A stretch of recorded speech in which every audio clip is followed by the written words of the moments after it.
IMF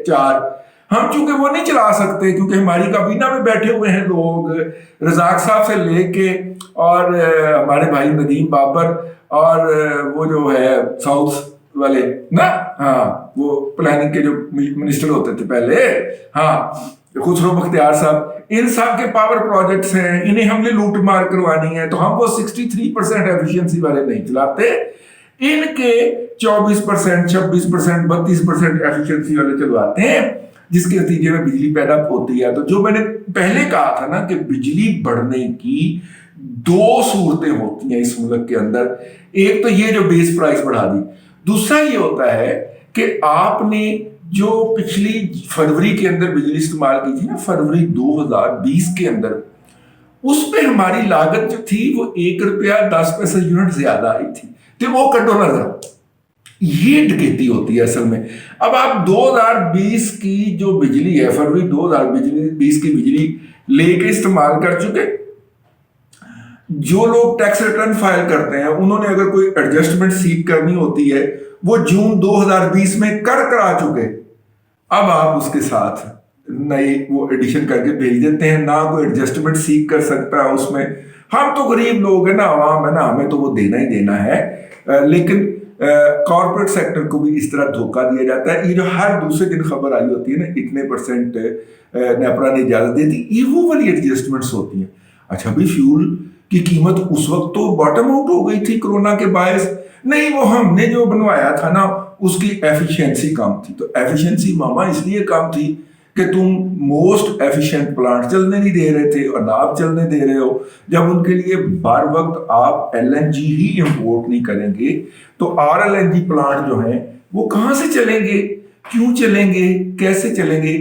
بدنیتی کا level check کریں آپ ان کا، اور جھوٹ اور بے شرمی کا لیول چیک کریں جو یہ آپ کے منہ کے اوپر بیٹھ کے بولتے ہیں۔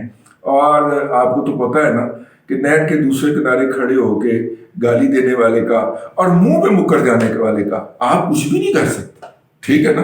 کیا کر سکتے ہیں آپ؟ اس کو اپنا ساڑی پیٹ سکتے ہیں، اور بیچ لو ساڑا ساڑی پیٹ پیٹ کی حالت ہو گئی ساری، لیکن اپنا ساڑی پیٹ سکتے ہیں، ان کو کچھ نہیں کہہ سکتے کیونکہ وہ تو منہ پہ بیٹھ کے جھوٹ بک رہے ہیں آپ کے۔ اب دیکھیے بات یہ ہے کہ آپ کہیں گے کہ اس کا الٹرنیٹو کیا ہو سکتا تھا؟ الٹرنیٹو وہی ہمارتک جو انہوں نے 2-2.5 سال پہلے کی تھی، وہ ہمارتک آپ پھر فرما رہے۔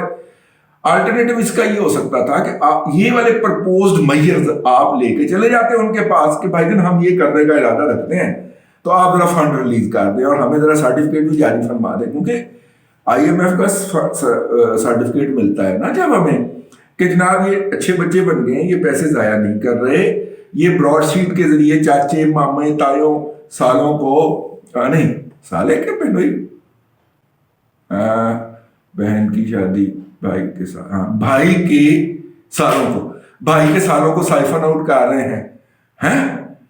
تسی لبنا کہ برا دا سال ہے براڈ شیٹ دے وچ بھائی کے سالوں کو ایک میری دو بھائی کے سالوں کو آپ سائفن آؤٹ کر رہے ہیں پیسے۔ یہ IMF نے سرٹیفکیٹ جاری کرنا ہوتا ہے، FBI کو فرول کے، منسٹری آف فنانس کو فرول کے IMF نے پیسے وہ سرٹیفکیٹ جاری کرنا ہوتا ہے۔